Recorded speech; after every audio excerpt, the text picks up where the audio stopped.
Hello guys, welcome back to my channel. তো আজকে আমরা আবারও চলে এসেছি। তো আজকে আমি দেখাবো আপনাদেরকে আমাদের বাড়ির ফুল গাছ, মানে আমার বরে লাগিয়েছে। তো আজকে আপনাদেরকে দেখাবো। তো গাইস, একটা মশা আমাকে ভীষণ যন্ত্রণা করছে, তাই আমি ভিডিওটা ভালো করে করতে পারছি না। তো গাইস, আমি মশাটাকে মেরে নিই, তারপর আবার আসছি। তো গাইস, ফাইনালি আমি মশাটাকে মেরে ফেলেছি। তো এখন আমি আসছি। তো আসুন দেখা যাক। তো গাইস, আমাদের বাড়ির ভিডিওটা আমি অনেক আগেই দিয়ে দিয়েছি আপনাদেরকে। তো এখন দেখাবো। তো গাইস দেখুন, এখানে কতগুলি ফুল আছে। তো আমার হাজব্যান্ড লাগিয়েছে। দেখুন, এটা হচ্ছে এক ধরনের পাতা। এখানে অনেক ধরনের ফুল আছে। এই যে এটা এক ধরনের কচু পাতা ভালো বলে আমার হাজব্যান্ডের। আরও এখানে অনেক আছে।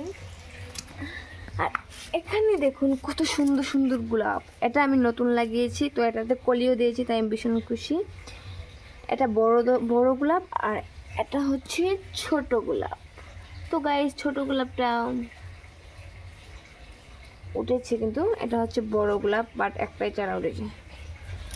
আর এটাও হচ্ছে বড় গোলাপের ডাল, কিন্তু এটা মরে গেছে, আর এটাও মরে গেছে। তো গাইস, তার জন্য ভীষণই দুঃখ হচ্ছে। তো গাইস, আমি আরও অনেক গাছ লাগিয়েছি, তো দেখা হয়। তো গাইস, এই ভিডিওটা এতটুকু, পরে ভিডিওতে আবার আসছি। Bye bye.